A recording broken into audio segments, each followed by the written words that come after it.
Okay, welcome to Ask John. This is episode something, mid-20s.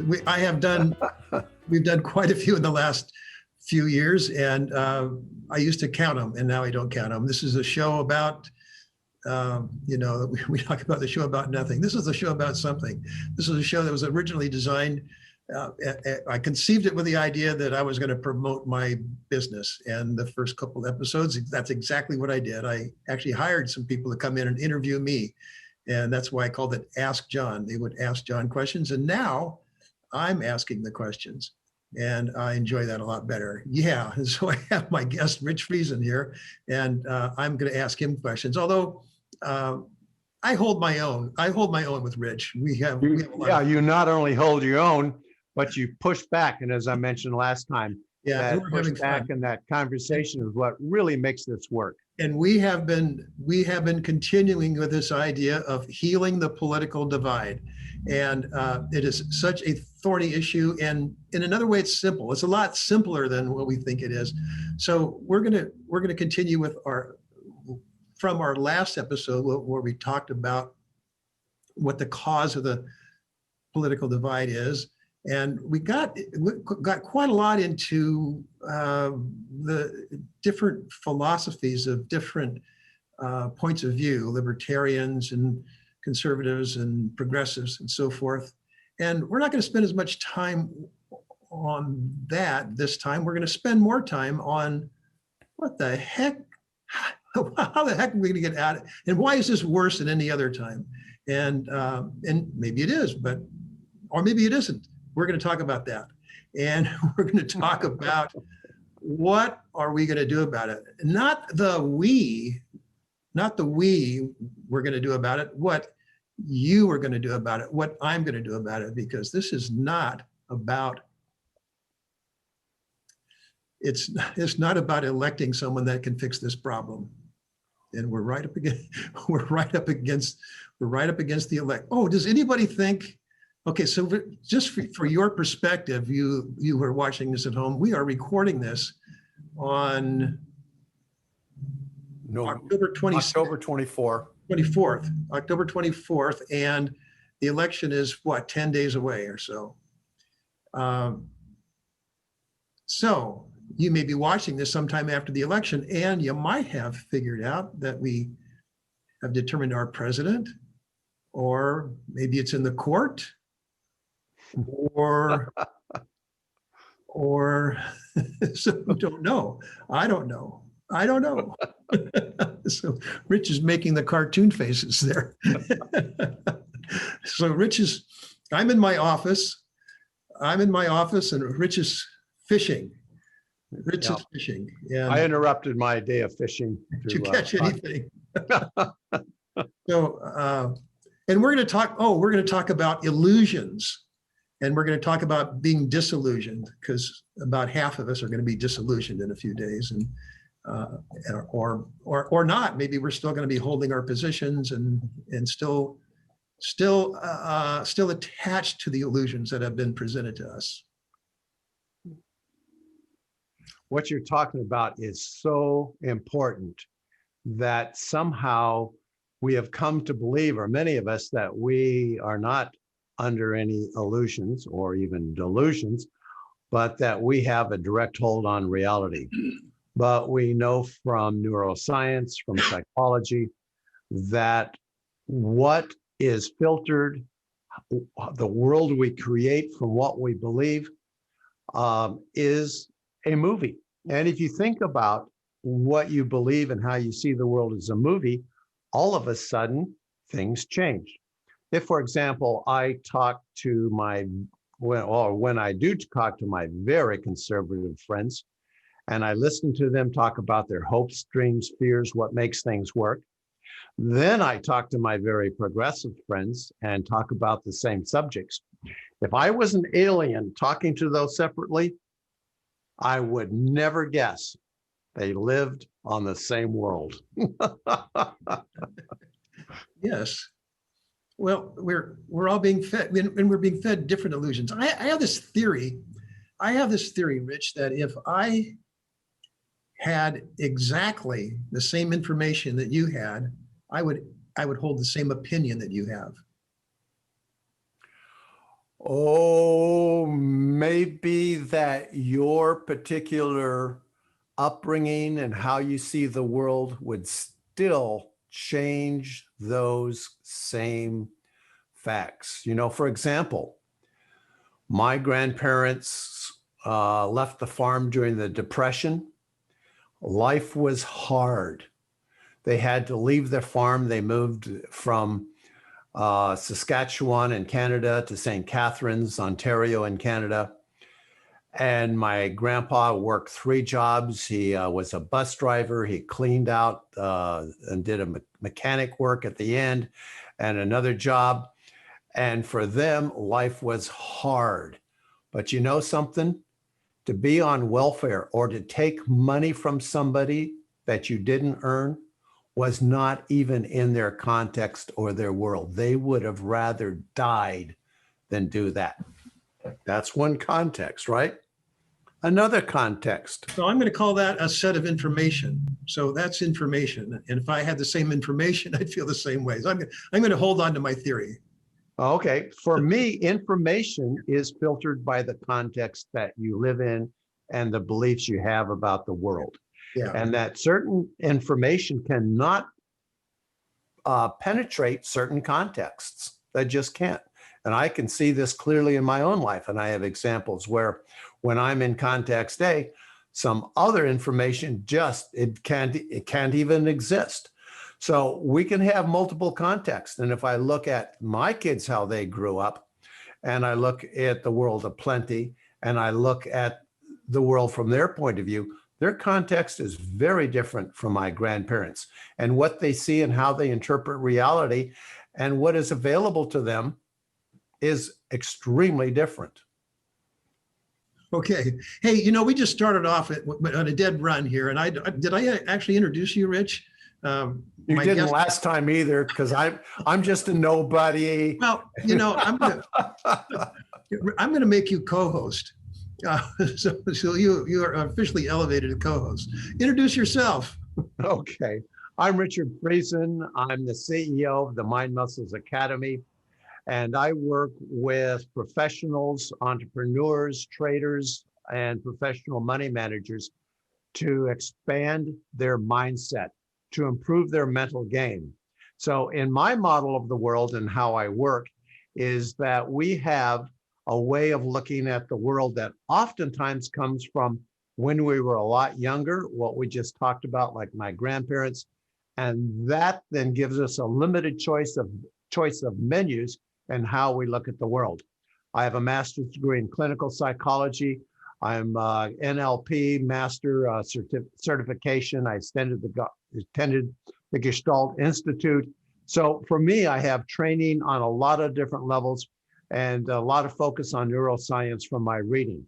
So it's from that perspective, I've created models on how we can best improve our experience of the world we live in.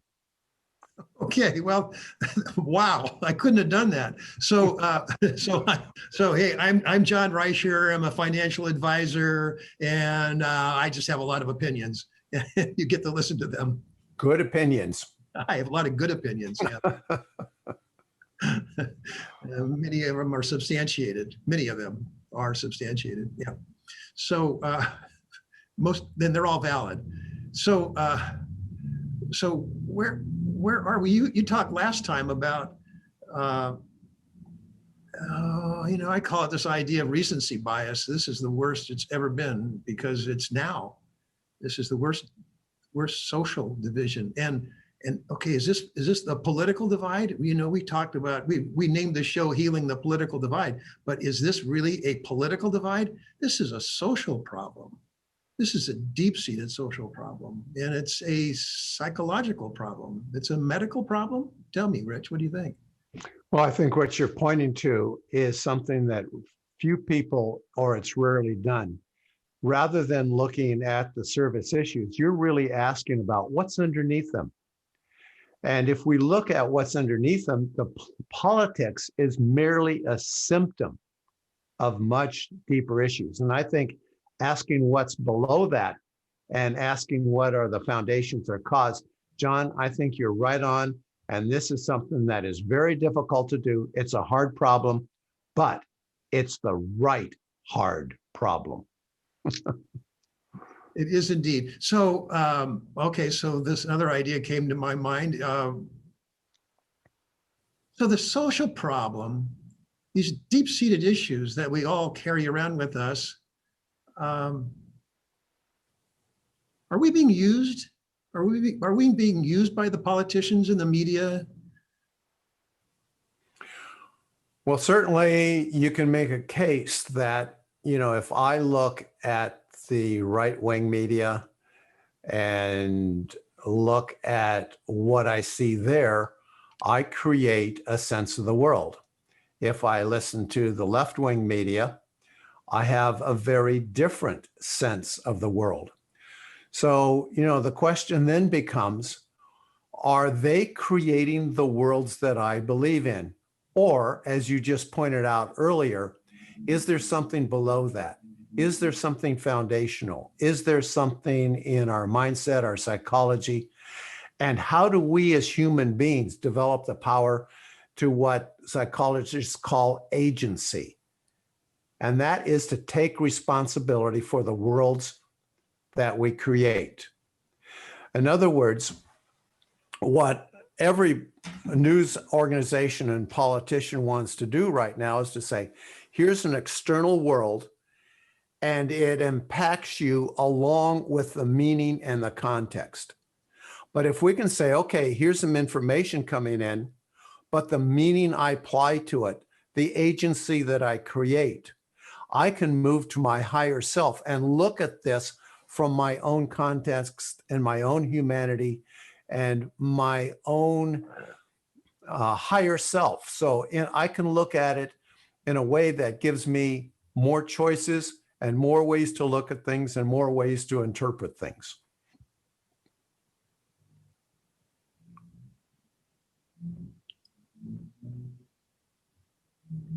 You look puzzled, John. I am puzzled. Well, I'm not sure my question was addressed. Clearly, the media uses their knowledge of human nature. And I'm not sure this is benign. No. And so I guess the point is that everything we know in this political realm is an illusion, and it's an illusion that our viewers are seeing right now. We are presenting an illusion right now. Well, let me just point out something here. You think I'm sitting here in my office, and I'm not. I'm sitting here in front of a green screen. So you see the cars in the background, but they're not there. There's just nothing there. And I could put me in front of my office, or and so it looks real. And with the very little knowledge I have and the power I have over the media, oh, Rich, where are you? So we don't even have to talk about it. We can just show you the world the way we want you to see it, and we can do this. This is very innocuous, but the media is doing a lot that's not innocuous. Sure. And if you look at artificial intelligence, show you and a few words. Its ability. Go ahead. Yeah, they can show you a few words that someone says and leave out the words that actually explain it the way he intended. And this is happening all the time. I can show you pictures out of context. So, and they're doing it constantly. Yes, in fact, artificial intelligence, if you want to really look at what it's doing, is I'm noticing that, I was looking at a pickup truck the other day, advertisement. Boy, it is showing pickup trucks are on everything I look at. By the way, GM has this incredible electric truck coming out with 1,000 horsepower. I saw that. Oh my God. Yeah. All electric. So, you know, it's amazing. So what they're doing is also the emotional things I react to, my comments. They're going to start to look at how do I create a very precise, laser focused key to Rich Friesen's heart.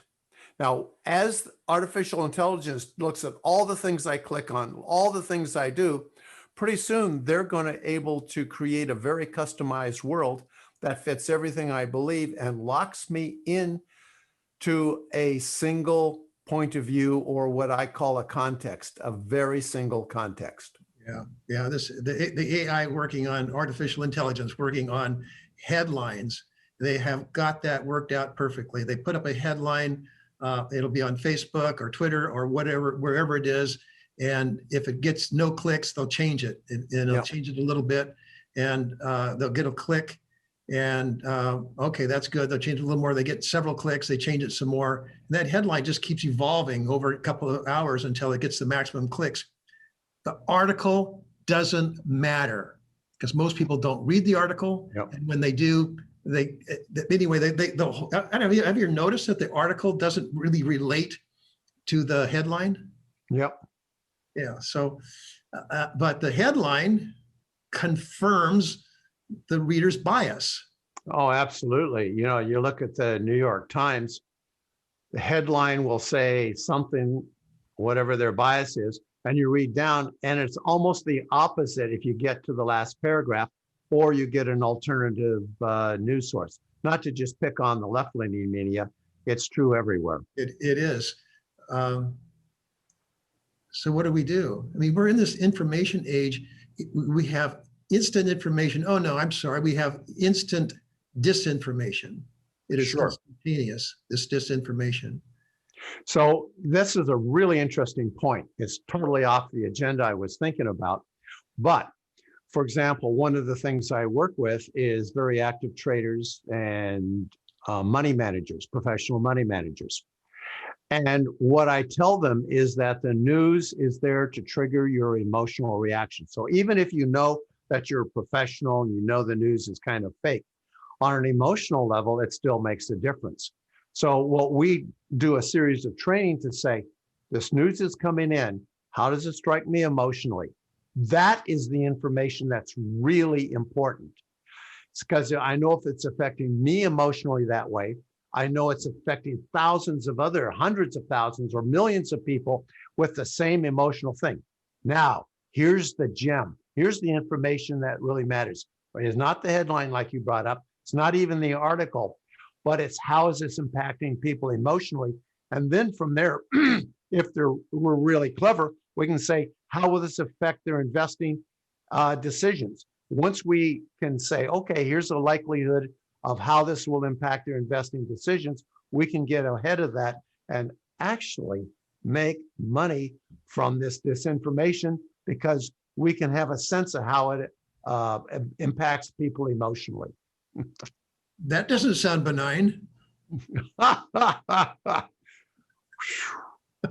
So the question is, you as an individual, and I come back to this word agency. Is the agency out there? Is the meaning attached to the event out there so it comes to you totally integrated with a meaning and you just take it in, swallow it hook, line, and sinker? Or do you have the ability in your higher self to look at that information, you create meaning for your own life, and then you can interpret it in terms of your own values and your own meaning? And that is such a critical distinction that most people miss.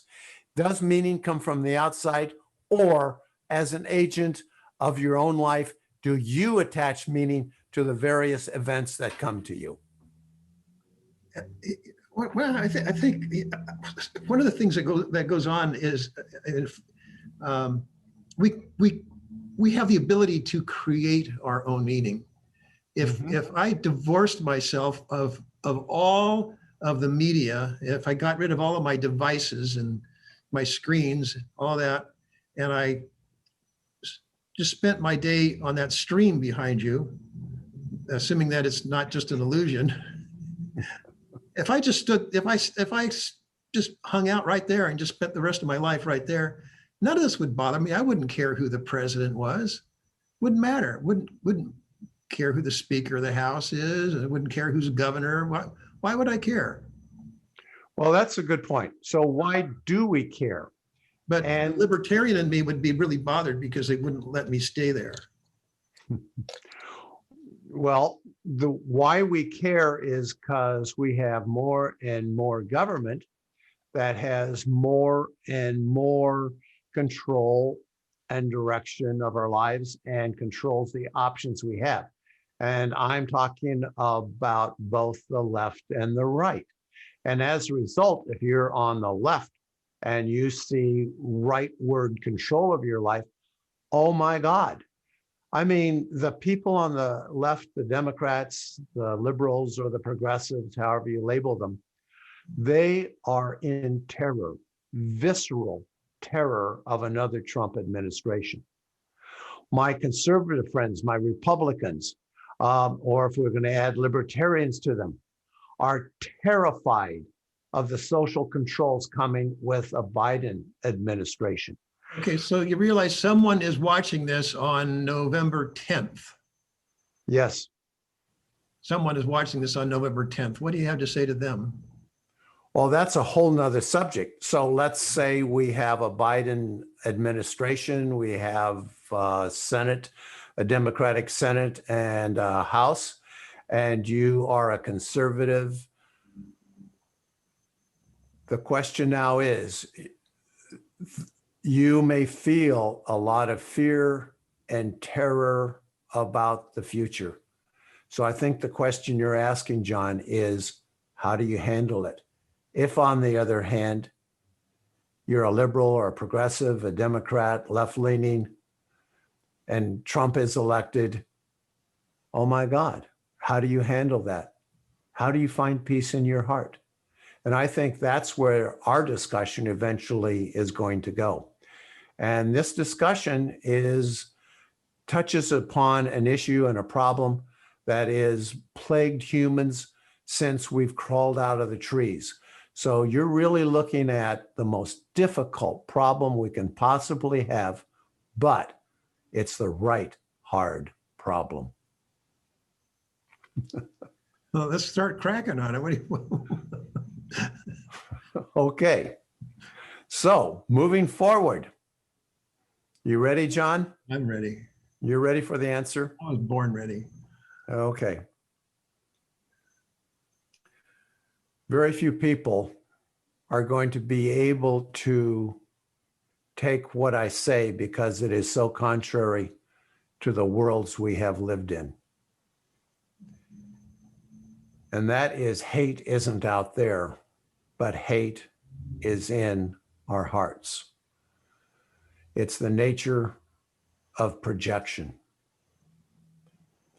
So, if we can recognize this,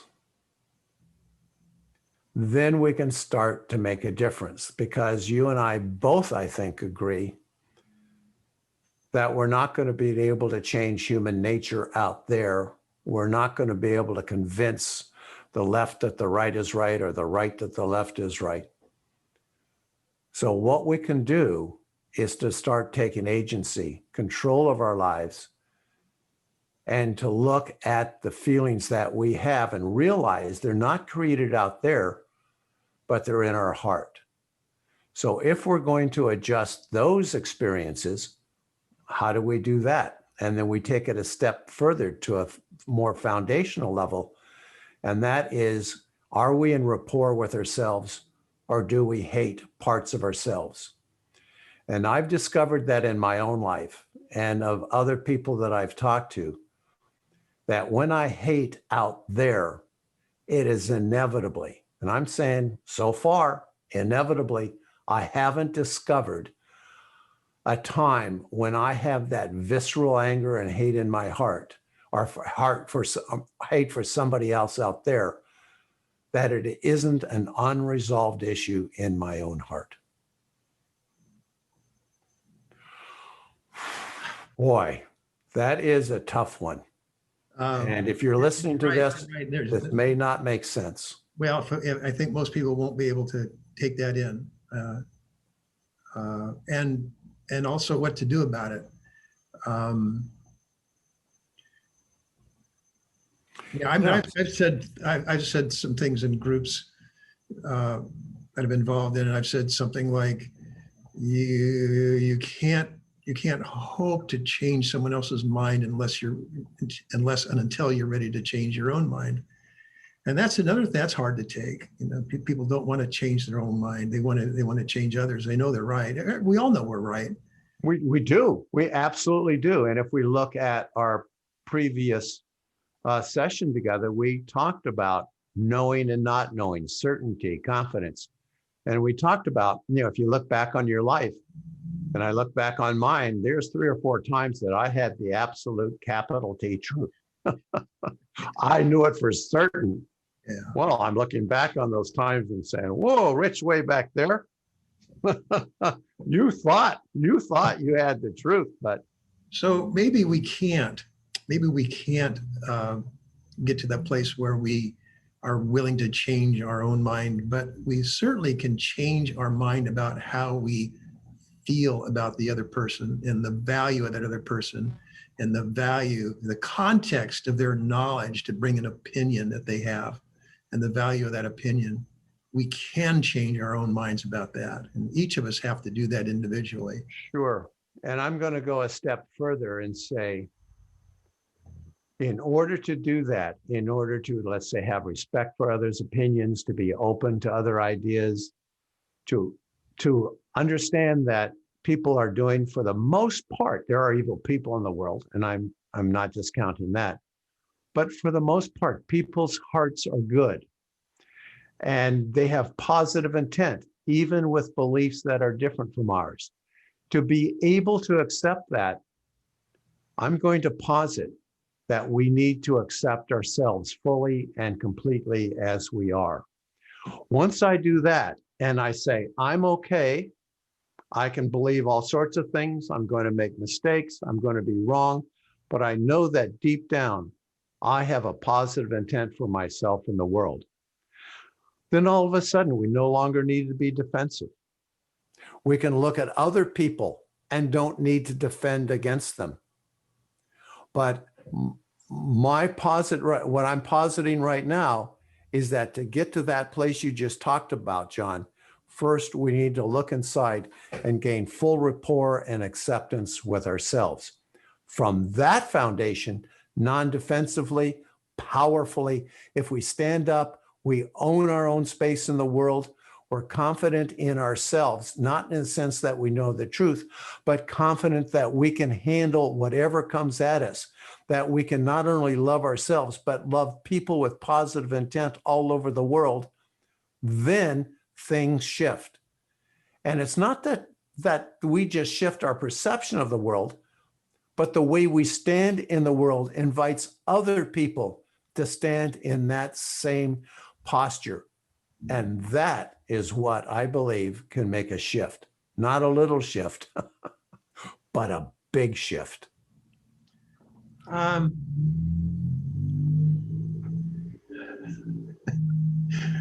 don't know if that's a dream or a prayer. I'm going to take it as a prayer and suggest that maybe what this takes is divine intervention.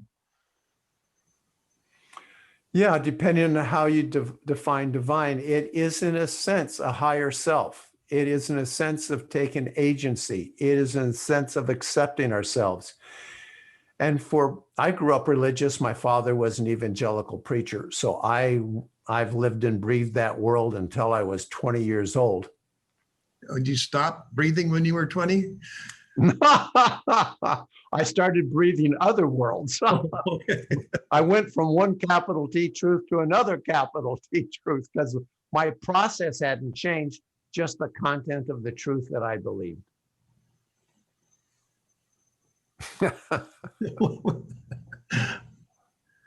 So you said moving forward, what can we do? I think it's going to take something, but it's going to take something higher than ourselves. I mean, I think it's going to take each of us to do that. Each of us are going to need to want to do that.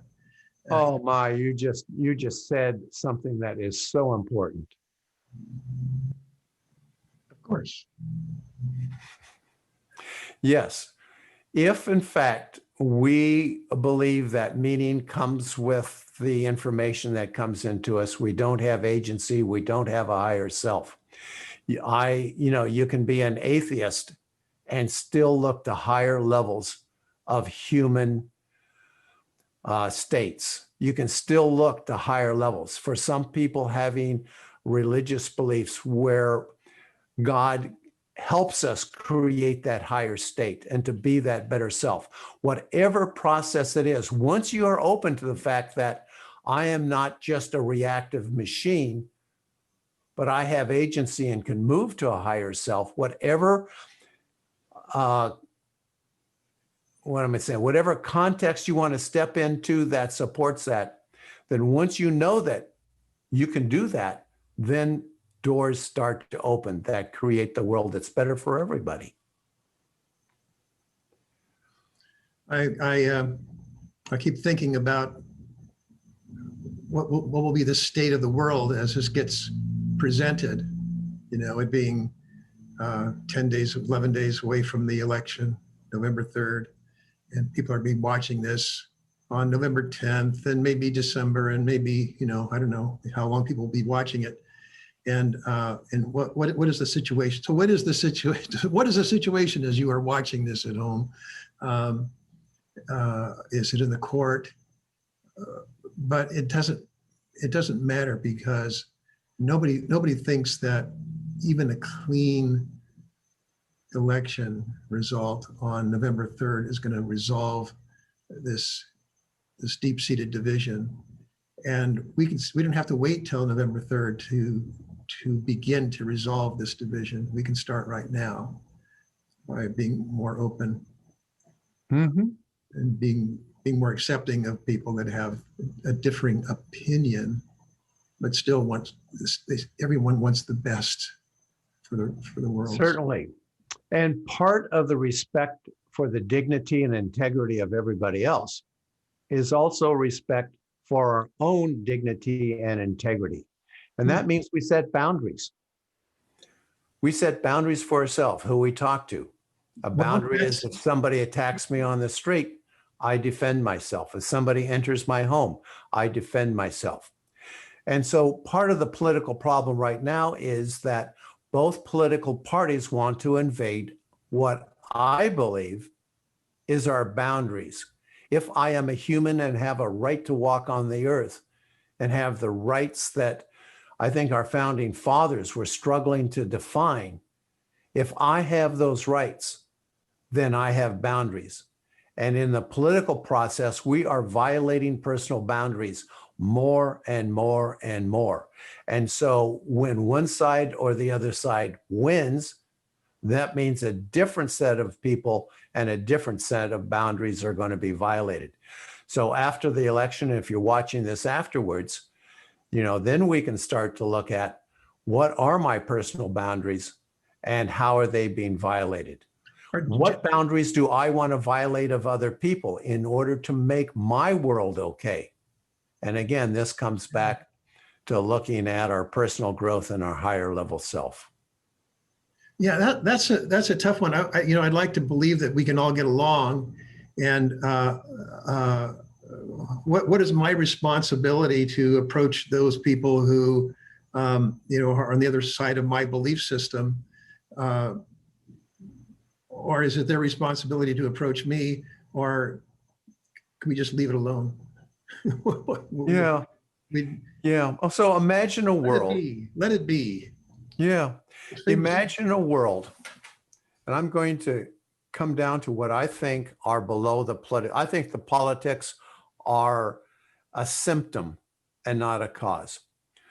But what if we had all our kids and all the people in the world valued their own self-worth, their right to walk on the earth with dignity and self-respect? What if we were totally confident to be able to set our boundaries? We had agencies. We respected everybody else and their ability to live their life as they believed. We respected a wide range of beliefs, lifestyle, sexuality, voluntary economic relationships, and didn't need to interfere with them. What if, in terms of legal terms, we had civil laws that helped reduce misunderstanding and helped negotiate agreements between this, but criminal laws were very rare. Swift punishment, but that we had just very simple criminal laws. What if culturally we had multicultural landscapes with a common belief of personal freedom and choice? We had voluntary communities that participated with the rules that they wanted to create. In families, we had traditional, non-traditional families that have the common value of bringing up children with love, to teach them respect and not to violate others' boundaries, that they are here to bring value to the world in a voluntary basis.